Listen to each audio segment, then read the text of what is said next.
में दिक्कत आएगा क्योंकि ये क्लास नहीं है एज ए मोटिवेशनल टॉक। उसके बाद रिस्पेक्टेड मेरा जिंदगी का पहला गुरु गोविंद बख्ता सर जी और यहाँ में मौजूद अन्य शिक्षकों को और आप सभी प्यारे बच्चों को, मेरा नाम डॉक्टर तदांग राय है। मैं इस बार Arunachal Pradesh public service commission exam pass करके मैं एक सर्कल ऑफिसर हूँ। तो आज मुझे आप लोगों के सामने कुछ शब्द कहने का मौका दिया। सर जी आप लोगों को बहुत बहुत धन्यवाद। तो मैंने अभी बताया मेरा नाम तदांग राय है। तो मैंने शुरुआत गवर्नमेंट प्राइमरी स्कूल दुगीनाला, जहाँ पे सर का यहाँ पहले सर का बख्ता सर का जहाँ पोस्टिंग था, सर शायद आप उसके बाद यहाँ सीधा आया होगा, वहाँ पे सर का पहला पोस्टिंग में है। और दुगीनाला यहाँ से लगभग 100 आज के दिन में 120 किलोमीटर दूर पे है। तब तक सड़क पूरा कुछ भी नहीं था, ना बिजली था, ना सड़क था, ना पानी, तो नल बिना नल का पानी तो है ही था। सर वहाँ पे पोस्टिंग था। तो मैंने हमारे समय में nursery class LKG UKG system नहीं था, शायद LKG और फिर 1 2 3 मैंने क्लास 3 तक सर के अंदर में पढ़ाई किया था, क्लास 2 तक सर के साथ पढ़ाई किया था। फिर उसके बाद मैंने यहाँ पे ब्लू माउंटेन स्कूल में आके पढ़ाई किया। तो उसी दौरान बचपन में ही क्लास 3 पास 4 में ही मेरा मम्मी गुजर गया था। तो मैं बस्ती से आके मेरा पढ़ाई यहाँ शुरू किया। फिर ऐसे करके क्लास 4 मैंने क्लास 3 4 फिर से दोबारा 3 4 ब्लू माउंटेन स्कूल में पढ़ाई किया। फिर क्लास 5 ये विवेकानंद पब्लिक स्कूल यहाँ में मैंने पढ़ाई किया। सबको आवाज सुनाई दे रहा है ना, पीछे में बात मत कीजिए।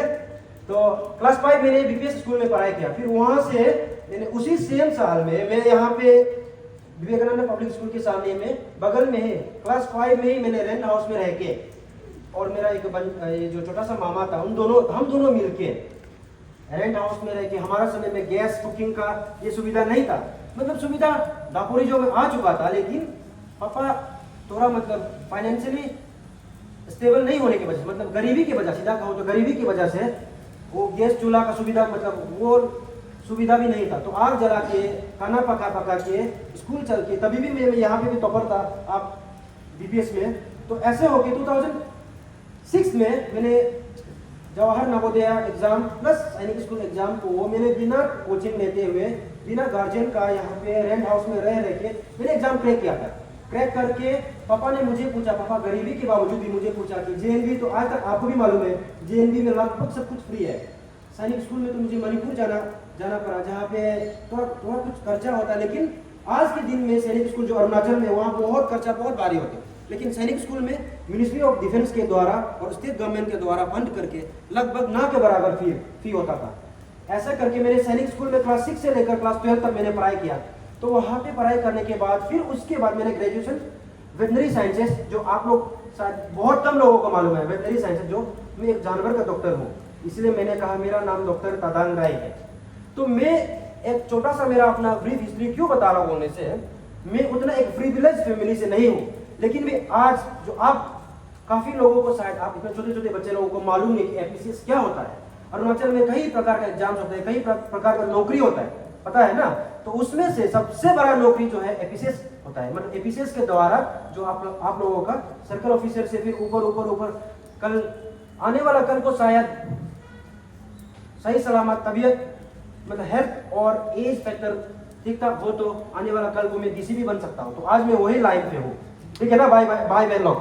तो मैं इसके साथ में अपना थोड़ा सा ब्रीफ हिस्ट्री क्यों बता रहा हूँ कहने से कि यहाँ पे काफी लोग, आप लोगों का सोच ये होता है कि मेरा मम्मी के पास कुछ नहीं है, पापा के पास कुछ नहीं है, पापा वो उधर में आप लोग बोलते हैं ना लेबर काम कर रहे हैं, वो ग्रेप के साथ काम कर रहे हैं। यहाँ पे शायद बहुत लोगों का सियुम नाचो लिमकिन तकसिंग साइड से, और यहाँ का तो टाउन का तो मतलब वो हर चीज नहीं देखा होगा।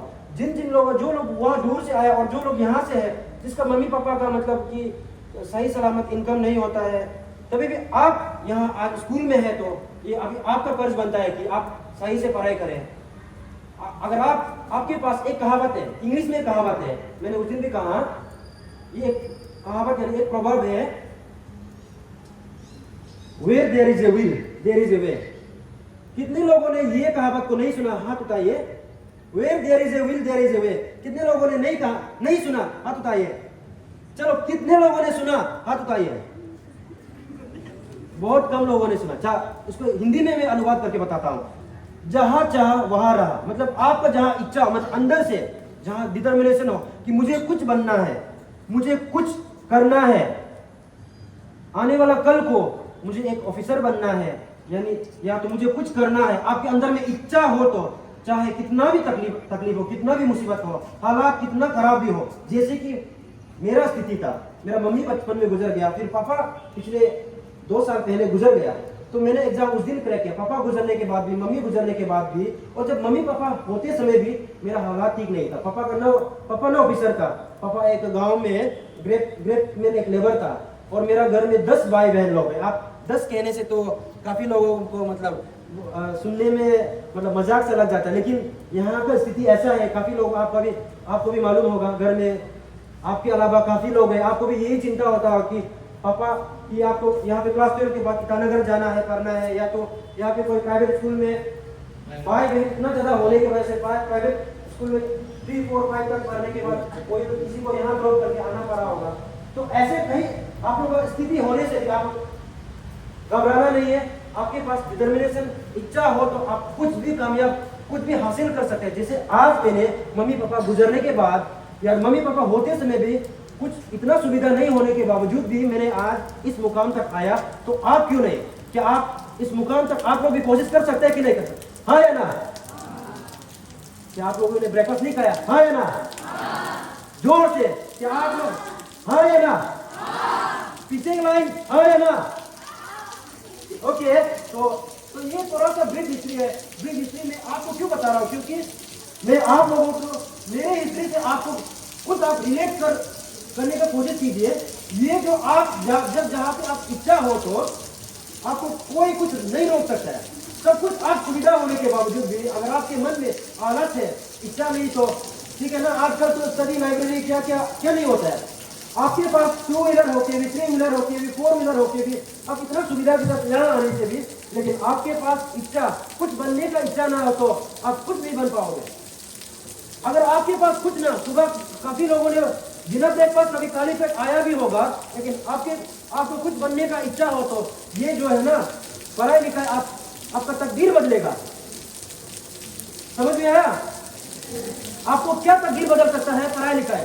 आपके मम्मी पापा के पास नौकरी होने से नहीं, नौकरी होने से आपको सुविधा दिया जा सकता है, लेकिन आपका तकदीर बदलने का, खुद का तकदीर बदलने के लिए खुद मेहनत करना पड़ेगा आज। और आप लोग स्टूडेंट्स होके आपको पढ़ाई ही आपका तकदीर बदल सकता है।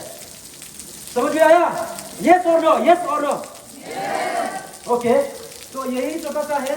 तो मैं आज ये क्यों आया हूँ बोलने से, शायद आप कुछ लोगों को मोटिवेट, मुझे देखकर आपको इंस्पिरेशन मिले तो अच्छा है, नहीं मिले तो दोबारा जा सकता है। उस दिन जो हेडलाइन कुछ चैनल्स ने मेरा इंटरव्यू लिया, आप जिन लोगों को तगीर समझ में आता है आप सुन लीजिए एक बार। मैंने डिटेल में बताया, क्योंकि अभी आपको क्लासेस भी करना है, मैं यहाँ पर डिटेल में और नहीं बता सकता हूँ, लेकिन अंत में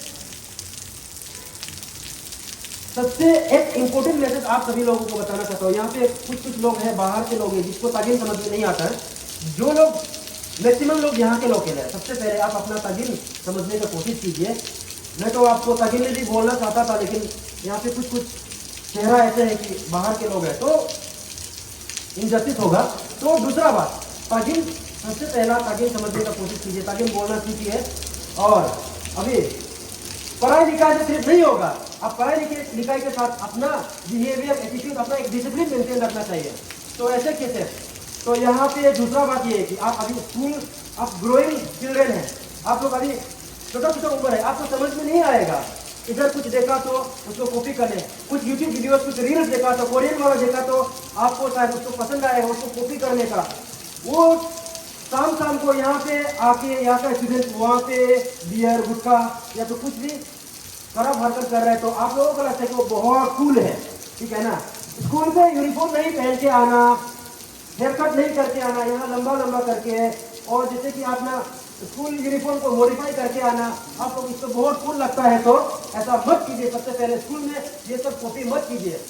ये दापोरी जो एक अरुणाचल का छोटा सा जगह है, आपको ये सपना देखना है कि यहाँ से आगे जाना है, आगे बढ़ के आगे पढ़ाई करना है, आगे कुछ हासिल करना है, कुछ हासिल करके यहाँ आके दोबारा सर्विस करना है।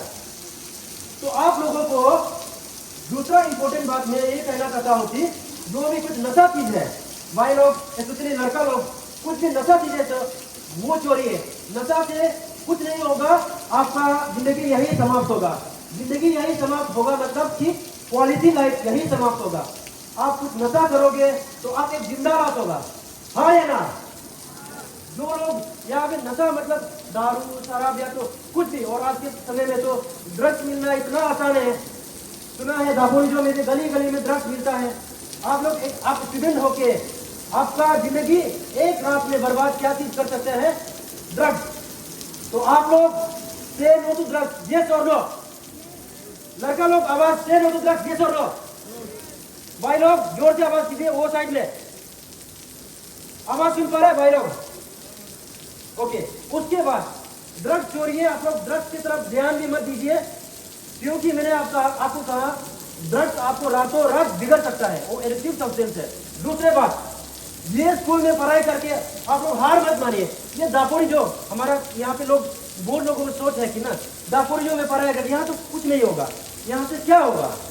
यहाँ बेहतरीन से भी बेहतरीन टीचर लोग हैं, यहाँ पे गुरुजी लोग हैं, बेहतरीन से भी बेहतरीन। अगर आप सिंसियर रहोगे तो यहाँ से मेरे बहुत सारे दोस्त हैं जो आज एमबीबीएस पढ़ाई करके, कोई स्पेशलिस्ट ट्रिम्स में डॉक्टर्स है, यहाँ से पढ़ाई करके बहुत सारे इंजीनियर्स है, शायद टॉप एडमिनिस्ट्रेटिव ऑफिसर भी है कि नहीं सर? तो यहाँ से शायद ये तो मेरा पहला विजिट है। मैंने कई बार सोशल मीडिया में भी देखा, यहाँ के काफी एक्स स्टूडेंट्स है जो बड़े बड़े पद में है। आप लोग देखा वो कहाँ? तब तक तो यहाँ पे शायद हायर सेकेंडरी स्कूल का ये बिल्डिंग भी नहीं था, हालात बहुत खराब था। उसी हालात से भी फर्क है जब इतने बड़े बड़े लोग निकला है, तो आप क्यों नहीं? आप लोग कुछ करने का, ये स्कूल का नाम रोशन करने के लिए कुछ करोगे कि नहीं, हाँ या ना? बहुत आवाज बहुत मतलब बहुत कम है, हाँ या ना? ओके। तो मैंने अभी कहा यार दापोरिजो में पढ़ के कुछ नहीं होगा, मुझे तो बाहर पढ़ना था, सीडोनी स्कूल में पढ़ना था, क्लास 12 वो अदर्स में पढ़ना था, ये जो आपका ये विवेकानंद पब्लिक स्कूल में पढ़ाई करना था, वो उससे कुछ नहीं होगा। हाँ, वहां पढ़ने से शायद आपको एक यूनिफॉर्म बढ़िया से पहन के वो बस में चलने को वो नौबत आना था। लेकिन ये शायद अपर सुबनसिरी का हायर सेकेंडरी, हायर मतलब 10+2 के लिए सबसे पुराना स्कूल है, मोस्ट एक्सपीरियंस डेडिकेटेड फैकल्टी है। आप लोग इच्छा होगा तो आप लोगों के पास डिटर्मिनेशन होगा, गुरुजी का यहाँ टीचर लोगों की बात सुनोगे तो आप कुछ भी हासिल कर सकते हैं, हाँ या ना? और उसके बाद यहाँ से आप लोगों का इच्छा ये नहीं होना कि स्टूडेंट पॉलिटिक्स। आजकल मैं ये बिल्कुल मना तो नहीं करूंगा कि स्टूडेंट स्कूल कैंपस में पॉलिटिक्स, आप लोग student union, school captain, vice captain, ये सब है तो ठीक है। लेकिन आजकल हमारा यहाँ क्या होता है कि इलेक्शन, उस पर ज्यादा ध्यान मत दीजिए। वो जरूरी है, आप उसको नजर डालिए कि क्या हो रहा है आसपास में, क्या हो रहा है, वो जरूरी है। लेकिन यूनियन ये सब मत कीजिए। यूनियन कर करके आपका समय बर्बाद होगा। उससे अच्छा यहाँ से आपको कैसे आपका परसेंटेज इंप्रूव करना है। परसेंटेज इंप्रूव करके देहरादून गवर्नमेंट कॉलेज में जाइए। आपका परसेंटेज ठीक होगा तो आपका मम्मी पापा भी कुछ, आपके मम्मी पापा के पास कुछ नहीं होके भी, जैसे मैंने कहा, आप लोग सुनिए, मैं जब क्लास 5 में था मेरा मम्मी गुजर गया था। हमारा 5 भाई बहन था। पापा जो वेट में लेबर काम करता था, हालात बहुत खराब। पापा ने मुझे कहा कि आप अगर नवोदय एग्जाम पास करते हो तो फ्री में आप अपना फर्दर स्टडीज कर सकते हैं। तब मैंने एक चुनौती प्लस इसको मैंने इसको एक मौका में बदल दिया। ऐसे करके मैंने उस साल जेएनवी एग्जाम और नवोदय सैनिक स्कूल पास करके जब मैंने सैनिक पास किया, हालात नहीं होने पर भी मेरे पापा और रिश्तेदारों की मदद से मैंने सैनिक स्कूल में पढ़ाई किया। तो इससे मैं आपको क्या संदेश देना चाहता हूँ कि अगर आपका क्लास 12 में परसेंटेज अच्छा हो, आपका 70+, मिनिमम 70+, तो आपको आपका अच्छा परसेंटेज को देखिए आपका मम्मी पापा, आपके रिश्तेदार का आपको बहुत सपोर्टिव होगा। अच्छा, मेरा बहन का, मेरा बेटा का, मेरा बेटी का परसेंटेज इतना बढ़िया है, इसको क्यों यहाँ डिग्री कॉलेज दापोरिजो में इतना मुश्किल से जाना पड़ेगा, क्यों यहाँ रखूँ? अरे इतना टैलेंटेड, मेरा परिवार में इतना टैलेंटेड मतलब बच्चा उभर के आ रहा है, तो इसको तो बेहतर से बेहतर सुविधा देना चाहिए बोल के आपका परसेंटेज आपकी तरफ से अच्छा कीजिए और बाहर पढ़ने का मौका तो ऑटोमेटिकली आ जाएगा। आपके मम्मी पापा के पास कुछ ना होने से भी रिश्तेदार आपको जरूर मदद करेगा। ऐसे होके पढ़ाई का रास्ता ऐसे होता है आगे का, समझ में आया? और इसीलिए पढ़ाई पे ध्यान दीजिए। आपका भविष्य, आपका पढ़ाई, आपका किताब, आपका तकदीर, आपका किताब ही बदल सकता है। भाई बहन लोग शायद और पीछे वाला लड़का लोग बहुत रिलक्टेंट है, आप लोग ऐसा मत होइए यहाँ पे। ओके, अंत में ये आप सभी को ये कहना चाहता हूँ कि इस अपर सुबनसिरी में हमारा ये हायर सेकेंडरी में यहाँ टीचर्स लोग अपना फैकल्टी, आप लोगों को जो भी यहाँ पढ़ाने का जो भी यहाँ पे मैडम लोग जो पीछे में है, ये चुन चुन के आए लोग हैं। तो ऐसे कोई एरा गेरा यहाँ पे नहीं आया है। तो आप इनसे भरोसा कीजिए, एकदम डिसिप्लिन के साथ जो भी पढ़ाया, जो भी असाइनमेंट देता है उसको अच्छा से सुनिए और ट्रस्ट के साथ मत जाइए, यूनियनबाजी मत कीजिए। अच्छा परसेंटेज क्लास 10 में, क्लास 12 में अच्छा परसेंटेज हासिल करने का कोशिश कीजिए और अभी से ही कुछ सपना देखिए, ठीक है?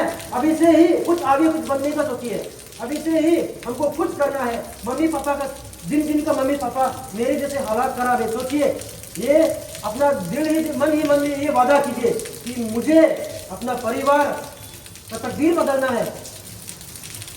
समझा? समझ में आया? तो ये अभी से ही आप लोग ये अपने अंदर में ये प्रॉमिस कीजिए कि मुझे कुछ करना है, ठीक है ना? ये अमीर होने से, वो होने से जरूर सुविधा मिलता है, लेकिन वो आपको ऊंचा स्तर में नहीं पहुंचा सकता है। Thank you so much.